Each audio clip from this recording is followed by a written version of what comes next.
Do you know what? I threw out the rubbish the other day and I said, hang on, I didn't get this ring on my finger for no reason. I put it back.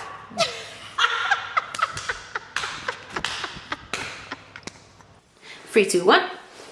Welcome to the Sir Ashley J podcast. Actor, writer, presenter, black, British, St. Lucian. This is real conversation, real opinions, and probably a few real things that we shouldn't say. Who let me be a podcaster? Nah! Walk one for that!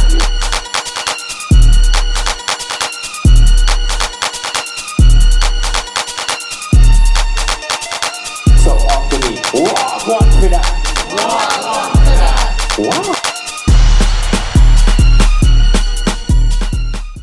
Well, okay guys, welcome to the Sir Ashley J podcast. As you can see, we are in a whole new space today, but it's our next guest episode, and on the episode today, I'm very blessed to introduce choreographer, dancer, creative artist. That's not what you wanted. What did you want? That's, yeah. Oh, I'll take it all, yeah. Creative What did you director. want? Okay, I'm gonna get it again. Okay.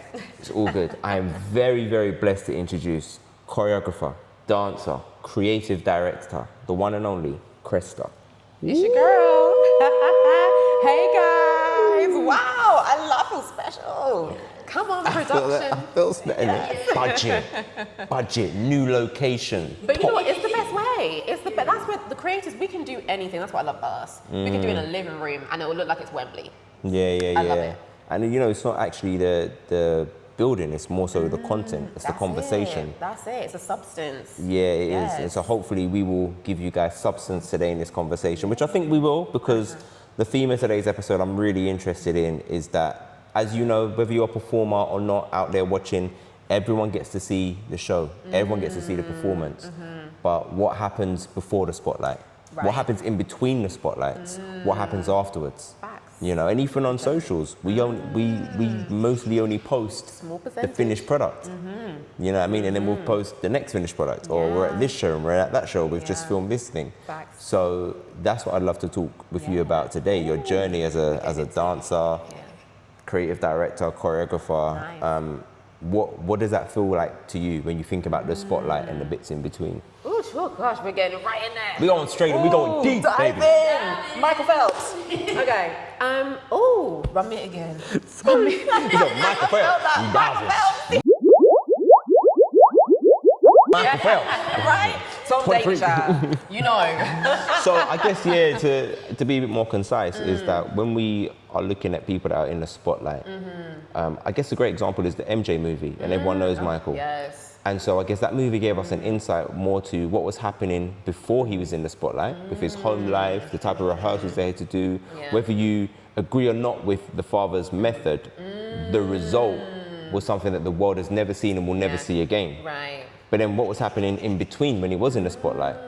Okay. And what happens after the spotlight? So I guess I'm asking you that in that sense. What's happening between those shows for you? What's happening before that for you? Yeah, I think even that in itself is a whole evolution, because I can answer that from like even 5 years ago to now. It's a whole different answer.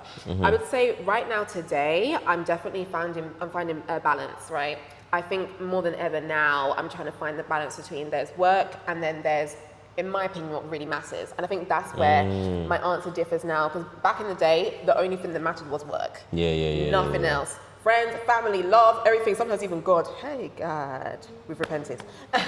But yeah, it was literally work and no play. The work was the play. Now I'm like, after the show and when you get off stage, what is left? And I have a good friend of mine, an artist I work with, and she actually told me something after my very first show, because I was like, this was a whole thing, it changed my life, it changed my career, I should be on top of the world right now. And I was like, why do I just feel like, and I'm never content after every high, you get to whatever goal you want to do, you perform on the biggest stages, you work with the people, and I'm just there like, why is it never enough? Why am I not feeling fulfilled? And she told me something that stuck with me. It's like 5 years ago now. She said, you have PTSD. And I was like, well, my therapist would have told you that. And she was like, no, not post-traumatic stress disorder, post-traumatic success disorder. Wow. Right. And I don't think that's actually, guys, don't go and quote me in the medical, okay? But for the sake of the analogy, she was saying, look, after success comes this immediate descent into normality, taking out the bins, like what we're saying. It can be sometimes like just a silence because of the way the world is right now. The world moves quick. It's like you could win the X Factor. Next day, it's like, who are you? I'm like, did you not see me on ITV? You know? And I think now more than ever, that is so fickle. Like, you know, TikTok is like just scroll. So you can find yourself just like not even sitting in the moment in the way that you want to, and you feel like this void. So I felt empty. I said, there must be something else, to be honest with you. So that's when I said, okay, let's invest in my personal life. Let's make sure that my mindset is right. Let's make sure my physical health is right. I had so many injuries. I was just like, putting it under the rug. I said, no, we're going to get in physio, we're going to get it right. We're going to sort out my financial literacy. Yes. Right. Because when the figures are coming into the bank account, but then 2 years later, I'm like, where did the figures go? Yeah. How do we actually make that longevity happen? Like the financial education of it all, and then working towards financial freedom to the point where now I don't have to work every single week. Like, not gonna lie, sometimes I'm like, oh my God, Cresta, you're so unemployed right now. But I'm like, no, I'm allowed to take that break. I'm allowed to go and get That's married. annual leave, man. That's not unemployed. That's annual leave. Thank You gotta make your own annual leave in this game. Right, and we're never taught that in the creative space. Like, you know, even like back in the day, I would have never thought, Cresta, you need to start building towards that annual leave. But now I'm thinking, okay, family planning. Like, I don't get my maternity leave, even though I'll probably be on the dance floor until I go into labor. But I want to have the choice to not have to do that. So it became very important to me in the in-betweens, to answer your question, to pour into those personal aspects and not see it as, oh, Cresta, you're like, you know, you're not chasing the next high, or you should be working towards this goal, go and plan your next show. No, you're planning the most important show, which is your life. Oh, child, that was a good one. Yeah, I feel like you just unpacked for us and for you. Oh, yeah, right. Yeah. And I think a lot of people can relate, even if you're not a performer, that when something you're so passionate about also becomes what you earn, exactly, then it does become your world in your life. And then it's the thing of, well, if I'm not performing, or if I'm not auditioning, or if I'm not having meetings, who am I? Right. And you're right, Outside of yeah. And then when you're owning, and as much as we don't want to say we're trying to seek validation, because you love something so much, you want it to love you back. Exactly, you are seeking it. You are. And then if you're not, whether you're someone of faith, if you're not doing that, if you're not building your family relationships, knowing who your real network are, because some people will become friends through a job. Yeah. But actually they're not friends, they're colleagues. Exactly, they're acquaintances. Or an acquaintance, Yes. absolutely. So I hear you between that. I want to talk to you about this feeling of this dip, because I know this dip. And you're in the spotlight, it's incredible, it's amazing. Yeah. The next day you're still feeling like, man, that was dope. That was incredible. Yeah. But you're going back into normality. Exactly. How did you learn to either process that or deal with that? That's a really good question. I think, especially after, like, you know, I had the whole PTSD moment, and that really just blew it wide open for me, because I think the first step was normalizing the come down, first of all, because I would usually try and then start seeking these like immediate highs again, right? I'd be like, okay, we need to get back on stage, or sometimes it'd be get to the club, child, and you know, it would not be conducive of, I think, a healthy way of processing that high. And I think as a creative, the high is really high. I think it's the best high you can get. Right. It's like a drug, low key. And disclaimer, I've never done drugs. Same. Yes. Fast. Yeah, so far. They tell me I've got 6 months to live tomorrow. I might try everything. Right. I don't know. I might get on that medical marijuana. I don't know. Do you know what I mean? Yes. Yeah. I might tell them I've got glaucoma. I don't know. But I think there is a strong link between music artists, dance, actors, where you see so many of them turn to drugs. And I think it is trying to fill that high. Yes, yeah. Because whether it's seeing your name in lights, whether it's you're putting your hand up on stage to 20,000 and everyone's putting their hand back up at you, everyone wants to take pictures, whatever it is, that feeling, or people say, oh my gosh, you're incredible, you're gonna make it. Your cup gets so filled that it's a jug. Right. And then all of a sudden, no one's saying that. That's it. So I need to feel that again, and I can't feel that again because no one's telling me. Exactly. And you see it at the height of A-listers in Hollywood. Yeah. And no one prepares you for that. Yeah, 100%. And I just wanted to hear like your thoughts around that. Yeah, you know, I think the way that I saw it is I love that you liken it to A-listers because I think that we see it in the news, on pop culture, whatever, and we don't think it can be us. But there is a way that as creators, you don't have to be Beyonce to experience, I think, what she even experiences. You know, it might not be Wembley, but as you said, we get the applause and whatnot. And for me, what I've learned to do is already have my next thing in the diary before I've completed the thing I'm working on for two reasons. Number one is obviously once that high is done, I want to make sure, because I'm not good in idleness. So I want to make sure I have something to sink my teeth into immediately. So my next project is already lined up straight away. But also because I don't want to attach my progression to an outcome.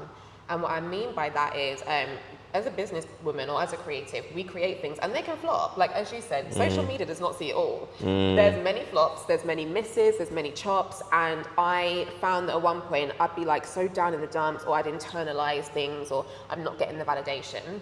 So I would then not move on to my next thing. And you can't give up. You can't. You have to have, because then I'm like, okay, this didn't go well, but how I locked in a deposit for the next thing, so let's go back on the horse, you know? Because otherwise it's so easy to stay off the horse. And I think that that really helped me to establish, like, what's it called, consistency. People always tell me, like, Cresta, one thing, you're consistent. Maybe not so much this year, but let me get down this aisle and I'll be back. But yeah, over the years, it's been very consistent, back to back, whether it's a show, whether it's a, whatever we're doing, project.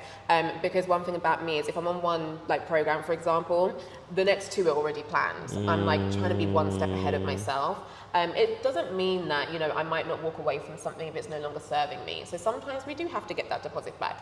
Sometimes I can't get it back and I just cry. And I'm like, well, that's the deposit down the drain. But to have it already locked in makes it that much easier to get up. So I think the hardest part of the bounce back is just taking that first step. Like, you know, you're coming down and you're like, do I even have the energy to like think of the next thing or try and keep up with the Joneses and reinvent my image? And sometimes just have it already there. When I'm ready, when the PTSD is done, I'm ready. I'm like, okay, I step out, team, what we doing now? And they're like, well, we've got the show in like 2 months. I'm like, oh yeah, shit, let's get it, you know? So that's what I try and do is just, you know, it's a level of preparedness. And I heard a really profound saying the other day, I don't remember it verbatim, but paraphrasing, it basically said that preparedness is like the killer of anxiety. And I love that. Because as someone that suffered with anxiety like my whole adulthood, like therapized it even professionally, I was like, what gets rid of this? The breathing does not. I can't kumbaya. I'm sorry. I tried. The breathing, I'd be just giving myself, I don't even know. So I had to figure out another method of how do I soothe anxiety, especially in the creative world. Where it's so unpredictable. Anything can come and destroy your like nervous system and regulation. It's preparedness. Because someone comes and says, well, you know, Cresta, we can't do this, we can't do that. No, I had that locked in for months, actually. I can, you know? Because it's real, man. It's real talk. It's real. And just like thinking about it, I remember, I don't know if I told Ebbs this story, like on a Saturday, I won a Royal Television Society Award. Oh, wow. The Sunday I was back in, this is time ago, sorry. Okay. A couple years ago, but bless you. But then the Sunday I was back in Leicester Square for a film premiere. And then the Monday I was putting out my rubbish.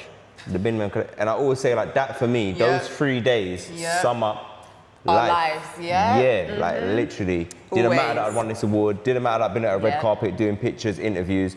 Monday, the bin member's still looking for my black and orange sacks. Bin man coming, Joe. Bin man coming. And that's a blue job, isn't it? That's a husband job. Do you know what? I threw out the rubbish the other day and I said, hang on, I didn't get this ring on my finger for no reason. I put it back.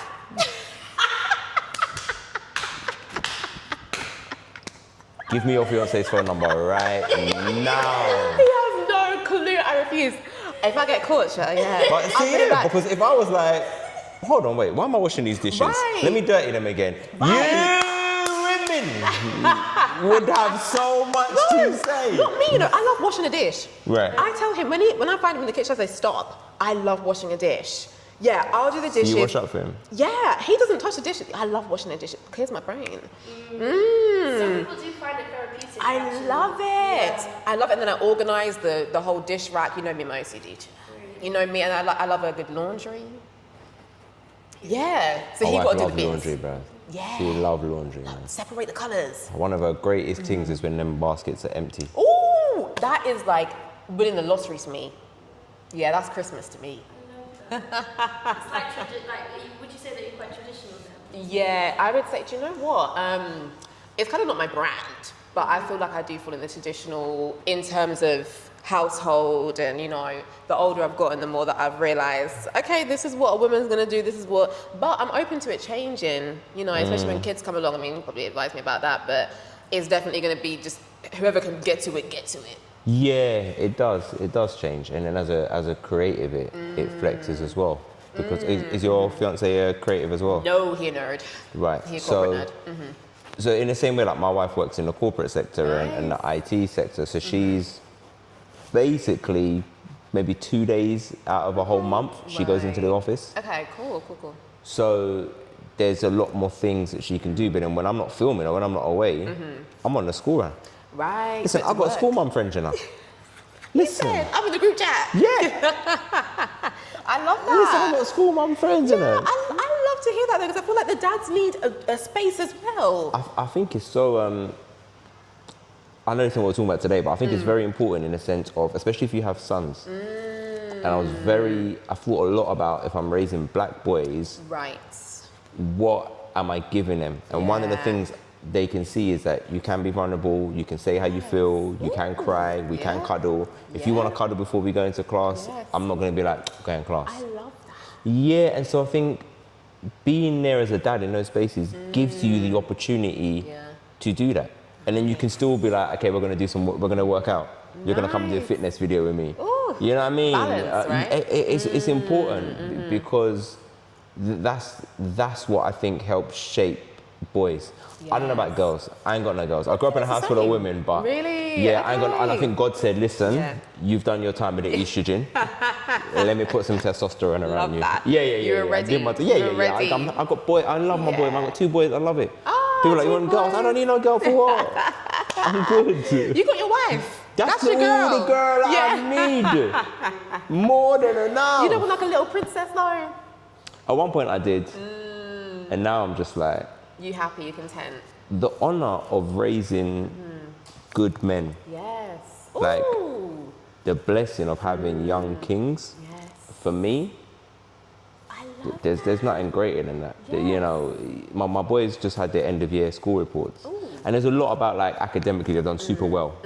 But one of the things that was really interesting is both teachers, they're in different classes. So I've got a 9-year-old and a 6-year-old. So if you can remember that far back, year 4 and year 1. Right. Okay, that's time.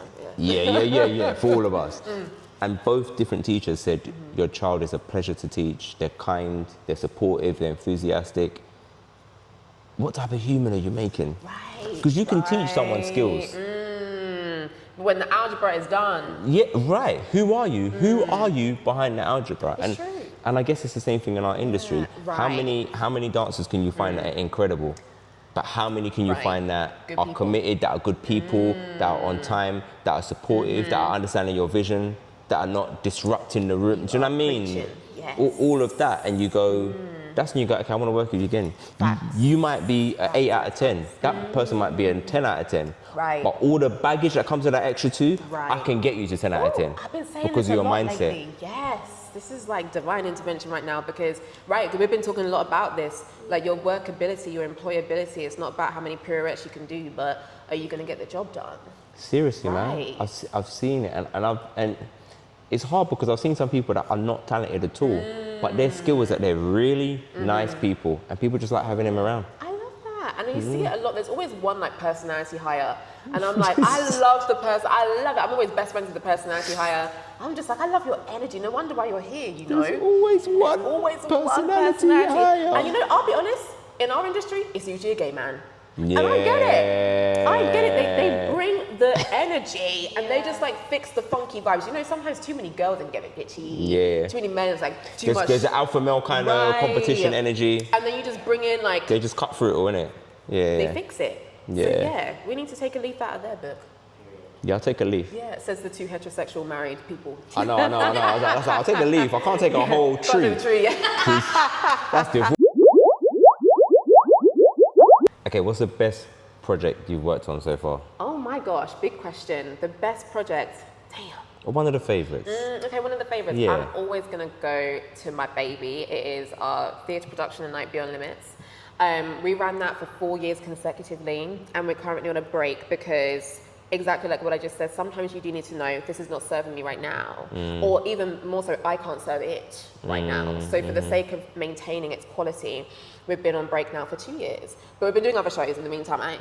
But yeah, A Night Beyond Limits is a touring theatre production. I started it in 2021, and I think the reason why it's my favourite is because of all the backstory and substance that comes before it. So it was 2019, like December, I think. I had an idea. I said, I want to do a show, and I've never seen a show like this done. Because you know, the dance industry, there's shows all the time, there's community events, but I was like, I want to do a theatre show where the level of production is just out of this world. And you know, as dancers, I think that we're often at the behest of waiting for an artist to book us and like waiting for a production company or a label to have a budget. I said, no, we can make our own budget. We have this community that we're growing, so let's do this. I wanted insane visuals. I wanted all the lighting cues. I wanted a crew that could like travel across the country with me. Even before it became a touring idea, I always knew like I want a team that can move around with me, right? And so I remember early 2020, I approached some of the girls in my community and I was like whispering like, I think I want to do a show. And they were like, okay, what's going on here? And I said, just trust me, we're going to start rehearsals and just trust me, we're going to do this. So I start booking the studio and stuff, and we actually got in rehearsals, I remember in Farringdon on a Monday, our first rehearsal. I was like, finally, we're doing this. My sister, who was like the only other person that knew about this plan of this show for me, she messages me and she's like, Cresta, you seen the news? I was like, no, what's Beyonce doing now? What's my dad doing? But yeah, I was like, not on Beyonce's internet. But she was like, no, you seeing like, you know, Boris is about to shut us down. I was like, what do you mean? I did not take her seriously. So we're in rehearsals. Less than 24 hours later, he's like, lock it down. I said, damn, I'm about to do this show. So I thought. But that did not stop me. I had such like an insatiable drive back then, which I still have now, but it came out in like no one could tell me no. I had like no. So I remember I told the girls, well, Zoom is a thing. We rehearsed pretty much in secret for like a year with the crew, the cast that I currently had at that time, rehearsing all these numbers that I wasn't even sure, are they even going to make it onto any stage? Then finally, like COVID started lifting and like the lockdown started lifting. I thought, is it time? We waited until September 2021. So that was what, a year and a half later. And at that time, I've been able to grow the idea, progress it, network a bit more. We actually found a whole new theatre, which is actually around the corner from where we're filming now. Wow. Yeah, I passed it on the way here and I was like, I took that moment in because it's a part of my legacy. So shout out to the Broadway. But yeah, 350 seats, I think, and our first show sold out. Amazing. And our whole community came together. And to finally answer your questions, I'm very long-winded. No, I'm loving the story. I'm here. Yeah, it's not long-winded. I like to yap, I'm a talker. I remember I'm on stage, and one thing I always do, because it's never really about me, is I'll always turn around, become a part of the audience, and clap for my cast. Because the work that dancers put in, I think, is very rarely appreciated. And so as a choreographer, I want to make sure that I turn and I'm going to, you know, and then my friend said, Cresta, turn around. And I was like, wait, what's going on? You know, are we getting kicked out already? And everyone's on their feet. And everyone's standing ovation. There's like confetti falling. And I just remember feeling like, yeah, it was like a joke going around as if I'd won the X Factor. That's how it felt. And I think that moment was when I was like, nothing could ever beat this. Nothing can top this. It's been a running joke for 5 years. And the other day, I tried on my wedding dress. And I said in my bridesmaid group chat, I said, girls, I think we finally found something that's tops AMBL 2021. But yeah, career-wise, definitely. I think my biggest highlight, because it's cemented to me that I can do this crazy idea in my head. And since then, whatever idea came, I was like, we're doing that. No one can tell me no. So yeah. It's incredible to hear, and I'm such a big believer of people making opportunities. Like, don't wait for it, create the opportunity for yourself, because from that so much more bubbles for other people and you as an artist. And I weren't going to talk about this, but now we'll talk about this. So I used to dance. Okay, 5, 6, 7, 8. 5, 6, 7, 8, boom boom cat. So you must know Boy Blue. Of course. So I was one of Kenrick's first ever students. So legendary. Yeah, like I was 10 years in Boy Blue, like first generation. Oh my gosh. And we'll be coming back soon to do another tribute show. Okay. At the Barbican? We got one at Barbican next year. So I want to ask you this because it's something that I experienced, and at the same time as acting, I was dancing, and it actually pushed me more into acting because of this. Right. And the reason is I experienced that dancers work the hardest out of any art form, but I believe that they're the least paid, they're the last ones to be thought about, and their art form, what you do for like, I don't know, one song, to back in dance for one artist for 4 minutes, people are like, oh, it's only 4 minutes. So can't you just do that? Like, can't you just, we got £100 each, can you just come in for 3 hours, rehearse and make something up and do the show? Right. Am I cray to think like this and when I experienced it? Nervous laughs. No, what do the kids say? Clock it? That's what I'm going to say. Clock it. Clock it. And has it moved on? Has it changed? No, not one bit. In fact, we might have even regressed, in fact. Yeah. This is like the biggest thing for me. This is such a big part of my journey, so I'm actually very glad you brought this up. We've been like partnering with an association called Dancers Network as well over the years. Just bring them in. They are all about, shout out Lily, they are all about really educating dancers on our worth, because something that I realized having been like teaching dancers over the years was we cannot emancipate ourselves if we don't even realize we're in the chains, not to make it that deep. But we can't free ourselves from the mistreatment if we don't even know how. And I think there was a miseducation.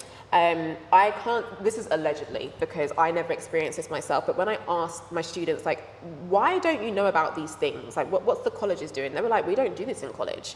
We don't talk about this. And I was like, this is where my expertise can maybe come in and help some dancers, because what a lot of people never actually know about me is I didn't go to dance college. Okay. So I actually went to an academic degree, Nigerian mum, so yeah, I was never going to dance college. Come on.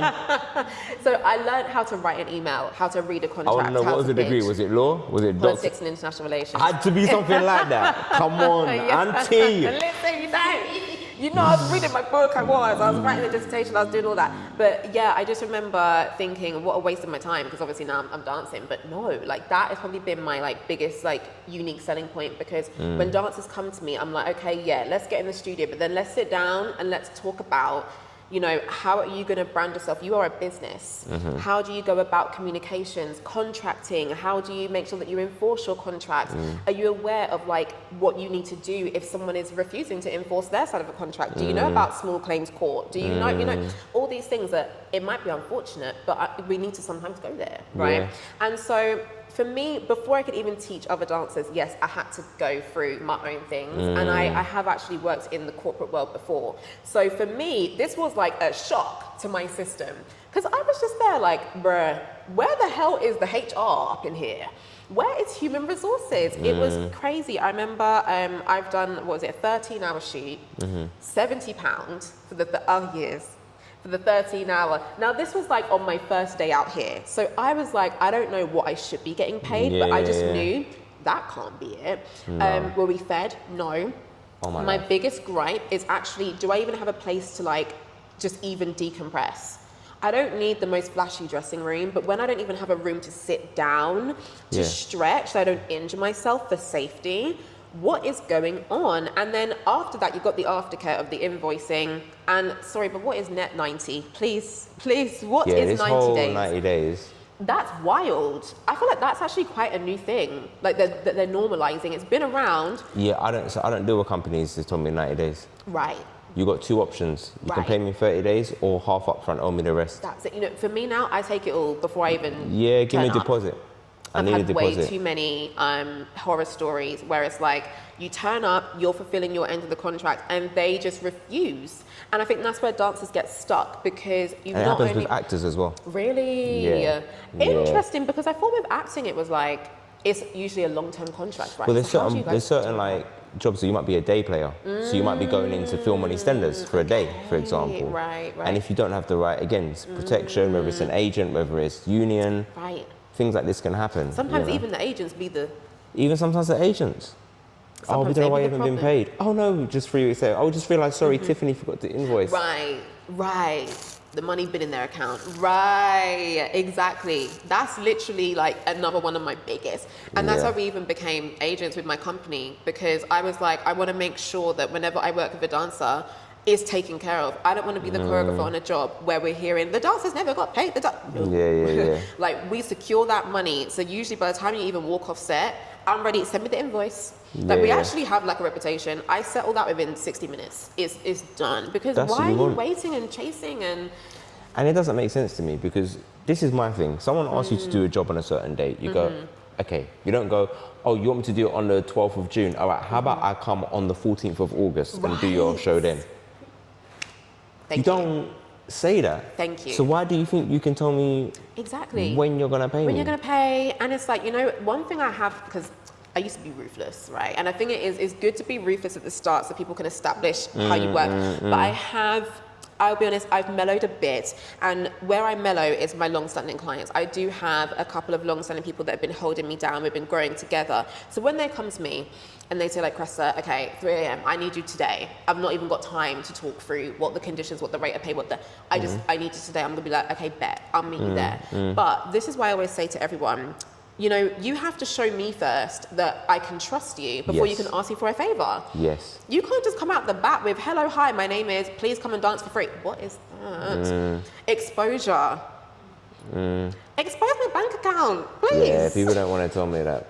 Right. If someone gets in contact with me and says it'd be great exposure for you, I'm like, how did you find me? Thank you.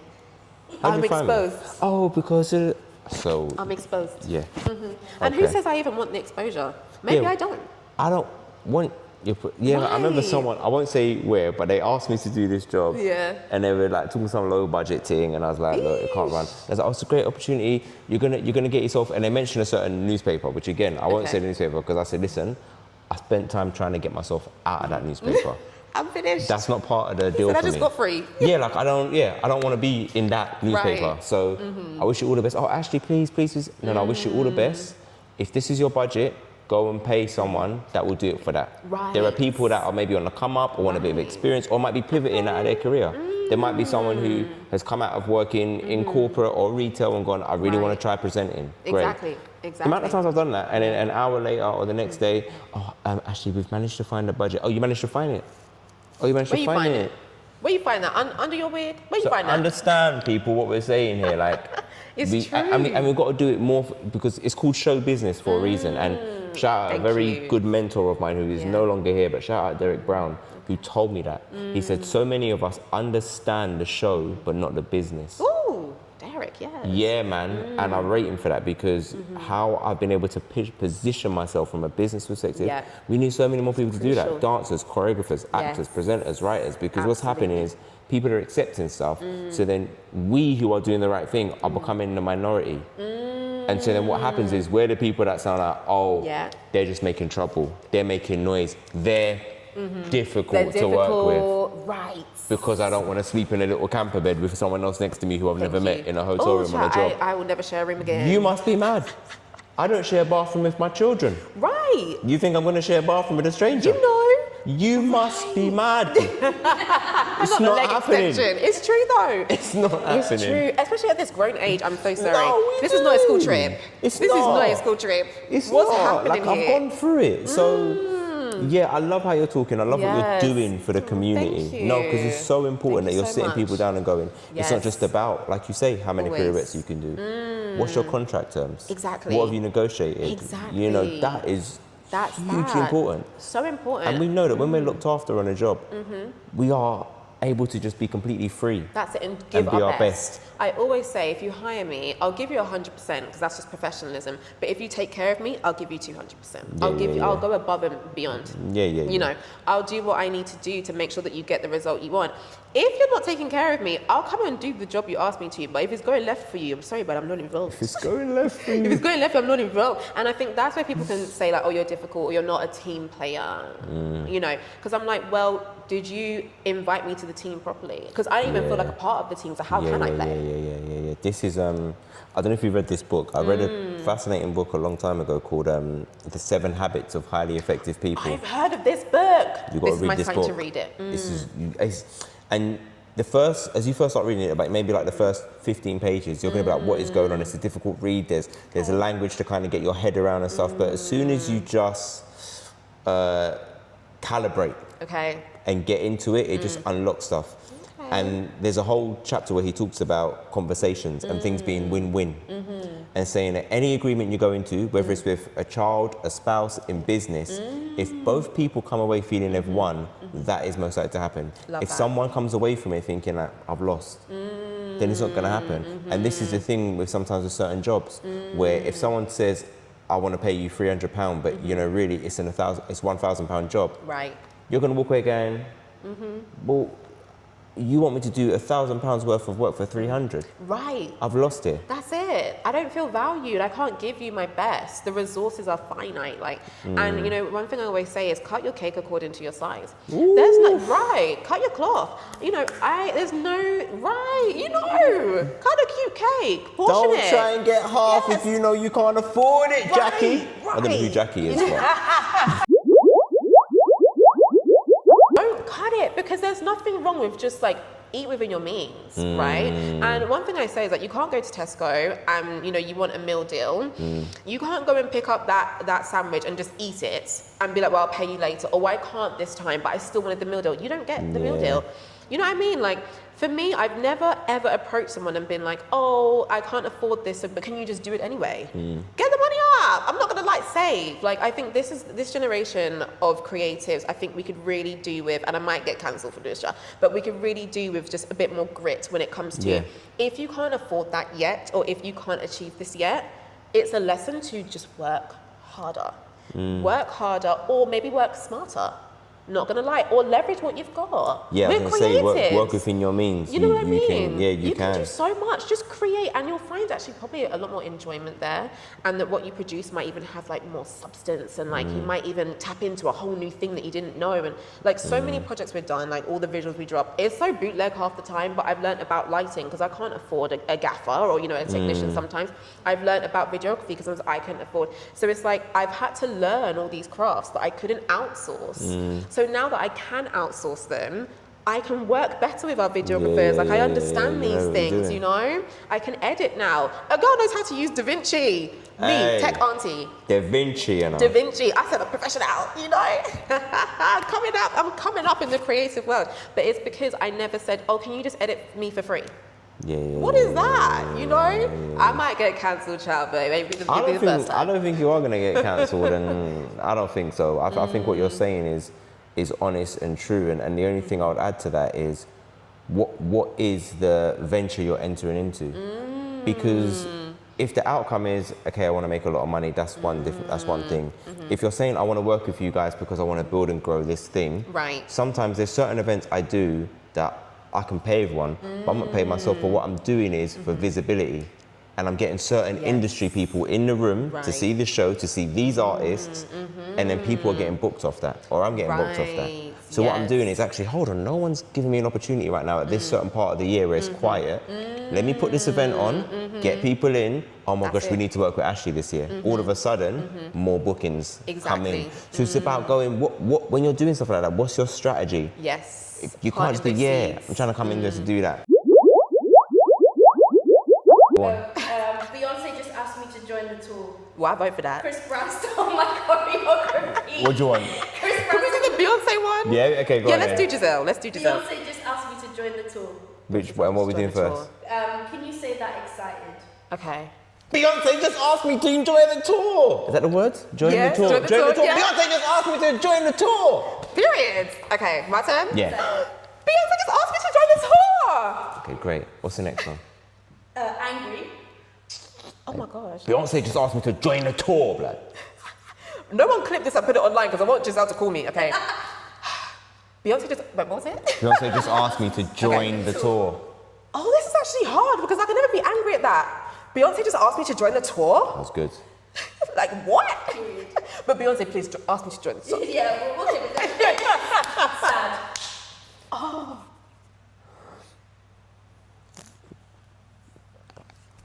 Beyonce just asked me to join the tour. Yo, I felt that. Not the voice tremble. He said Beyonce. Beyonce. Beyonce just asked me to join the tour. That was scared, I feel. There was sad, man. There was sadness there. There was sadness, yeah. There was I'll buy that. You know, there's different sides, like at funerals, isn't it? Different types of sad. I'll buy that. It was given like, I'm just numb. Yeah. This next one is suspicious. Beyonce just asked me to join the tour. Oh, that was good. He said lead in. He said lead in. Narrow your eyes, you actually did that. Suspicious.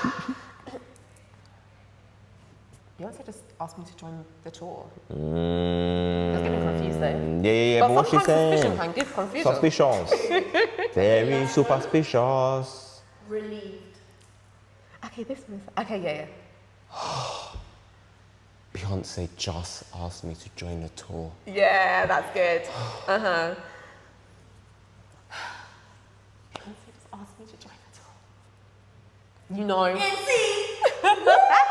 Got this, bro. Right, Giselle. Scorsese, Spielberg, Nolan, Right. Spike Lee. Right. Pick up the phone, Ryan Coogler. That's it. Phone me, I'm here. Christopher Nolan. All of the emotions in one line. Quentin Tarantino. Quentin, where are you? That's it. Come and be calling us. Tarantino. Can bring you Oscar. Was it EGOTs? Yes. I'll bring you the Oscar. Wagwan for that. Okay. Okay, guys. This time it's part of the show where we get into Wagwan for that. So, Cresta, Ebbs is going to show us a video, a clip from another podcast. Okay. I don't know what it is. Right. And we just have to You're going in blind. respond. Wagwan for that. Working in film or theatre again, because I know you've done both. It's a tricky one. Pros and cons to both. Oh my goodness. Film? Yeah? Yeah. Oh, why? I want to say there's more money, but there's actually not. Oh, can you say more? Well, you're not paid more. You're paid more in the moment, but it's actually because of the buyouts. Yes. If you actually look at the breakdown, it's quite scary. The sort of daily rate, what it boils down to. Yeah. I'm like, the math is still not mathing. Oh, I see. Yeah. Oh no, now I want to go back. Let's do theatre. Why the change? Because I think it's important to keep live art alive. And if the electricity goes out, we still have live art. True. Yeah, theatre. So If the electricity goes out, I love that. we can still dance in the theatre. That's true. Light some candles, have a good time. Exactly.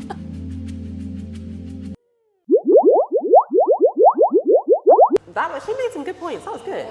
Yes. We're saying, do you agree? You disagree? In between? I'm in between, I think. I think it depends on what you're working on because films are like, it's a labor of love and then you have to wait to see, like, and, you know, feel the success of what you've done. And even then, you don't know if you even made the final cut, made the final edit. I've been cut from so many scenes, You're not know if it's coming out. Right. You're Let's not talk about coming that. out, man. Is it on your hard drive? I was getting flown back and forth to Bulgaria to do a film. I was working with Boris Kojo. I was like, this thing's coming. Boris? Boris Kojo, very cool man. Wow. Very, very nice man. And Nicole Ari and everything. I love them. Yeah. Okay. So yeah. Okay. I agree. It's still in post-production. That part. You know when Let's you've been just in say, post-prod for 3 years. I'm like, I think it's in ghost production, not post-production. I'm going to take that one. I Yeah. love that. Ghost production. Thankfully, I got paid. Okay. That's And what it's I've a great had to say time. since the man Yeah, day. but yeah, I've had that experience. It's a real hard one because It's difficult. theatre is my first love.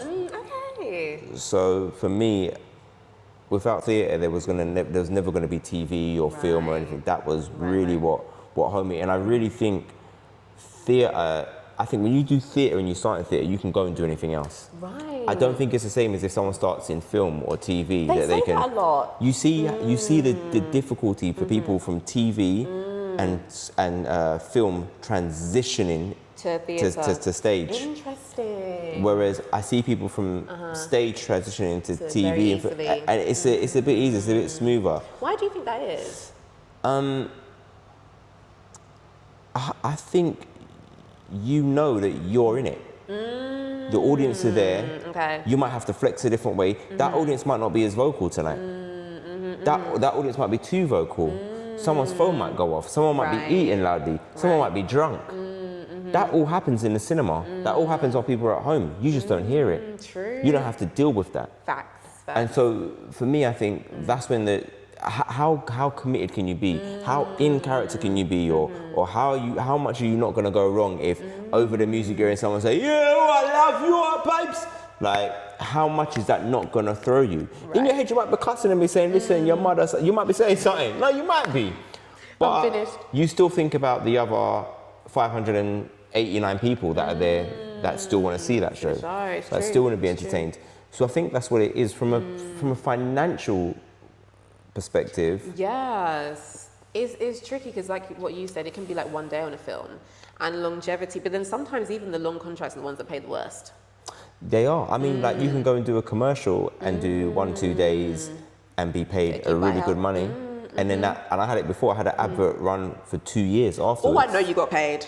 And this is how I know as a Christian God had me, is I filmed that advert in February 2020 and it ran 2021 and 2022. That. Come on. The toughest times in entertainment industry. Held you down. Listen, that held my family down. I was just slapping out on a mortgage. I didn't even care. Love that. I wouldn't feel like, I'm gonna buy trainers and get man's getting patterned up. I said, that's going on a mortgage. What do they need? What do they need, babe? What do they need? Yeah. I love that. Yeah. That was divine timing. But I thought, this is a hard one, you know. It's really hard because I feel like, you know, I flip-flop a lot. I love the stage, but I also love a camera. 100. So, same. Yeah, as a choreographer, I think film. Because I love, even post-production, I love just taking something and making, you know, I'm really inspired by James Cameron, you know, like Avatar, Titanic. I'm really inspired by him because he speaks a lot about, like what we were saying earlier, taking like nothing and just, you make it work. You just do whatever. And then in post-production, like you just do the absolute most and make it work. And I'm very much like that. But with live stage, you can't make too much magic out of nothing because it actually has to be something. Does that make sense? Like, and I think it's about, and I guess that's the thing again, coming back to performers and their transitioning, because it's about the performance. Right. Whereas even in film, you can be like, oh, that person mashed up, I get the stunt double in, or let's cut this, or let's flip. Pivot. Ash mashed up here. Let's flip. Let's just go on Cresta. Yeah. We'll just push that there. Exactly. Or, hey Cresta, we're gonna bring you in for some pickups. Then I pick up in theatre, you know. They only pick up in theatre, people pick up their bags and leave in the interval because this is rubbish. It's true. So it's true. I think that's what it is. Financially, I write for TV as well. Oh wow, amazing! Come on, multi-hyphen. So I got to keep HMRC off my back, man. That part. Right, you got to diversify. Diversify. I mean, that's all they told me in lockdown: diversify and eat out to help out. That's hard. I got to diversify and then still eat out to help out. Chat fart, man. But I think with that, because of my royalties in TV and writing, that makes a difference. Right. And I say this to people again, is like being behind stuff and being at the other part of, I guess, the engine of the sausage factory, so to speak. Right. You actually can earn better there. You can earn better as a writer, but then you can also get royalties. Because in certain things, like in TV and animation, there's buyouts now. Right. There's not royalties. Okay. So when I've done cartoons as a voice actor, I'm getting paid really well at that time. Okay. But that money's gonna stop. Right. Whereas as a writer for TV, I'm always gonna get some money coming in. Passive income at this point. Right, do you know what I mean? And so I think that makes a difference. I think with theatre, if you're not a name, if you can't negotiate well, then you're gonna probably be getting what we call equity minimum. Exactly. And then that is tough, man. And you know, I've never actually done like a long-term theatre contract because I said I can't do 8 shows a week. I can't. Like I have this business as well, especially once I started the business. I said it's not going to work. So many of my friends have done theatre, and it's all I saw was sufferance. There was so much greatness though, but in terms of their balance and like their personal life, I was like, what do you mean 8 shows? Yeah, you give up a lot. Right, but respect though, like respect to all the theatre, like queens and kings, because I mean, one of my friends, she was in Wicked. Shout out to Chanel Anthony. She was in Wicked. I think this was just before lockdown, and I'd see her and she'd be like, I'm going to a show, and I was like, girl, when can we catch? I've got a show tomorrow. She'd be teaching class and be like, I've got to go. I'll cover her when she had to teach a show, and I was just like, girl, can we kiki? But she was working. You know, I think it's true what you say about how you can transition from there, because I think it is also about the work ethic of being in a theatre contract is crazy. Like the discipline, the organisation, It is so, even at cruise ship contracts as well. Like if you're performing on a cruise ship, you have such a like routine. Nah, I heard dancers doing madness on cruise ships, man. For real. I'm hearing people trying to jeté and all them things, and then the ship's hitting a wave and people are landing wrong and breaking out ankles. Not me. It's very dangerous. It's very. I'll go on there as a comedian. I'll go on there and tell Tutu joke sitting down. I'll present. I'll present. I'll host. That but when you're talking about waves, you ain't even getting a plie out of me. Nah, man. Health and safety. Health and safety. They Put me in a work nice so cabin. hard. They do. You know, they work too hard. Yeah, I'm even just reminiscing about one of my friends that's currently on a cruise ship, and she was telling me all sorts about how they perform 3 shows a night, finish at 3 a.m., and then they've got to wake up the next day, and they've got to get people off the ship because they have to do other roles on the ship. Yes. And I said, now, girl, is they paying you for the extra role? She said, it's all within the salary. I said, what do you mean all within? This is not an all-inclusive. These contracts, they'd be crazy, man. It's a lot. But you know what? I think there's pros and cons to everything, right? Like, I'm not really a long contract kind of girl. If you want to put me on retainer, that's fine, but we're still going to work on an ad hoc basis. So like I have a client currently, I've been a retainer for over 2 years, but I still have that flexibility. I really do struggle with the whole like, on Wednesday, you've got to be here. On Tuesday, you've got to be like, you know. And I guess that's what, no matter what we do in life, we're all selling our time. That's what you're selling. That's the exchange. So I'm going to buy this amount of time from you and I'm going to give you this in return. Exactly. And if the time that you are giving is not reflected in the wage you're receiving, for anyone out there, I would say question that. Because how much are you giving up? Exactly. Whether it's family, whatever. You know, I love Emma Greed. She's like one of my business heroes. And she said, you know what you should do? Question it, even if they are paying you correct, or even if they are taking care of you. Question it anyway. You know, like why settle for just, I think it's like, you know, minimum, like equity minimum. Dancers, for example, a full day shoot is meant to be £412.50, so £412.50 minimum. Why are we going in at that? Going at 500. Do you know what I mean? Like, why are we just going in and capping ourselves at our minimum? Well, this is the problem that some people are talking about with unions and saying that there shouldn't be a minimum. And the battle is that if there isn't a minimum, then they're going to try and offer you less. anything. So it's like, I think it needs to be starting negotiations at. I think that's the term it should be.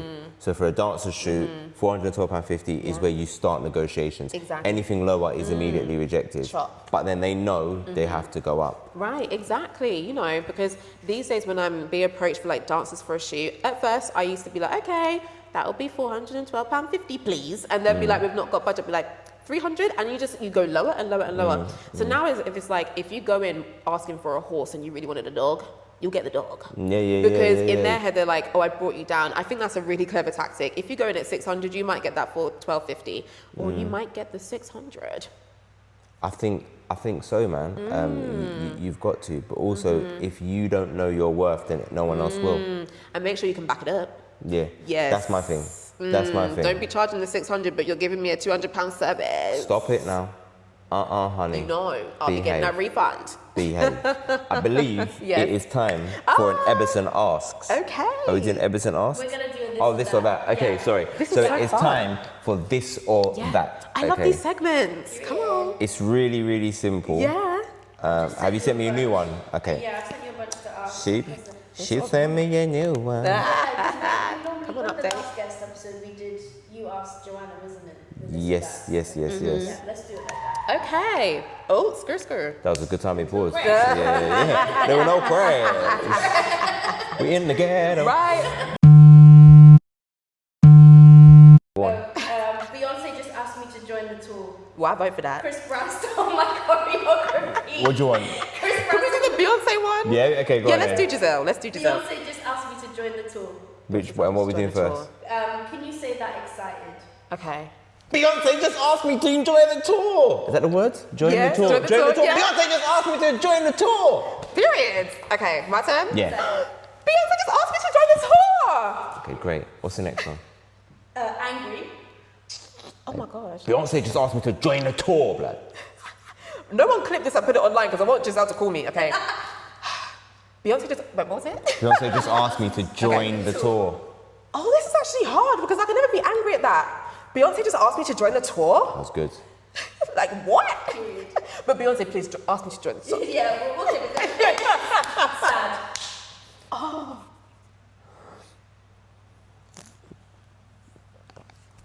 Beyonce just asked me to join the tour. Yo, I felt that. Not the voice tremble. He said Beyonce. Beyonce. Beyonce just asked me to join the tour. That was scared, I feel. There was sad, man. There was sadness there. There was sadness, yeah. There was I'll buy that. You know, there's different sides, like at funerals, isn't it? Different types of sad. I'll buy that. It was given like, I'm just numb. Yeah. This next one is suspicious. Beyonce just asked me to join the tour. Oh, that was good. He said lead in. He said lead in. Narrow your eyes. You actually do that. Suspicious. Beyonce just asked me to join the tour. I was getting confused though. Yeah. But what's she saying? Suspicion can give confusion. Suspicious. Very superstitious. Relieved. Okay, this one is... Okay, yeah. Beyonce just asked me to join the tour. Yeah, that's good. Uh-huh. Beyonce just asked me to join the tour. You know. Got this, bro. Right, Giselle. Scorsese, Spielberg, Nolan, Right. Spike Lee. Right. Pick up the phone, Ryan Coogler. That's it. Phone me, I'm here. Christopher Nolan. All of the emotions in one line. Quentin Tarantino. Quentin, where are you? That's it. Come and be calling us. Tarantino. I can bring you Oscar. B was it EGOTs? Yes. I'll bring you the Oscar. So it's the last part of the episode. Okay. Oh, it flew by. It does, which is nice. And thank you for your honesty and Thank you for transparency. having me. It's been beautiful. Of course. So this is our quick fire round. We'll ask you two things like hot or cold, and you've just got to choose whichever one sits with you. So, Nice. Cresta, choreographer, Yes. dancer, Yes. creative director. It is time for do it. this or that. Dudum. Okay. Choreographing a new piece or performing on stage? Yo. Choreographing a new piece. Beyonce tour or Chris Brown tour? Beyonce tour. Heels or trainers? You could not make me pick between my babies. Oh my God. Does it have to be like, can I give like an in-between? I gotta pick. Heels you know or what? trainers? I'm gonna say heels because it made like my brand. Yeah, okay, heels. Oh my gosh, yeah. Okay, cool. Freestyle or choreography? Choreography. Winning awards or changing lives? Changing lives. Okay, studio mirrors or outdoor rehearsals? That's crazy. Do you know what? I'm gonna say outdoor rehearsal. Not gonna lie. Step up, take it to the streets. Take it to the streets. Yeah. Oh. Outdoor rehearsals. You know. Yeah. You got to. You know the breathing when he does in the rain. You got to. Someone give me some rain. Right. You know. Take it to the streets. Yes. Take me outside. Training or late night creative sessions? Late night creative sessions. Last one, teaching a workshop or creating a new show? Creating a new show. Cresta, you've been awesome. You've been incredible. I wish you nothing but the best, but I feel that you got the best. You know what I mean? Thank you so much. Yeah, your heart has really just gone out there, man. And yeah. So thank you so much. Listen, and you too. come back when you want to come back. I'll be back next week.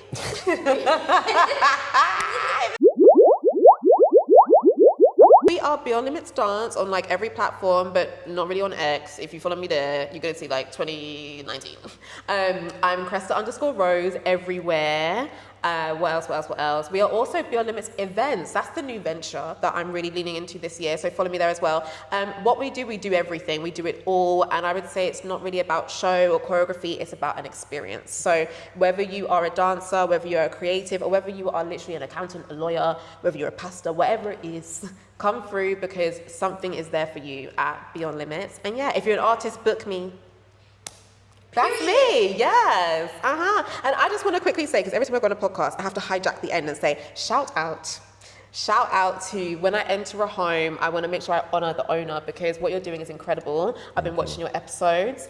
Every single point you make has substance because I think there can be so much noise in all the podcast world. What you're doing makes so much sense. So guys, subscribe, notification bell is that? Yeah, notification, like it, leave comments, and send it to your friends. Thank you. All I gotta say is the Ashley J Show. Email ashleyjshow@gmail.com. If you enjoyed the episode, tell everyone. If you didn't, shut your mouth. We out. Peace.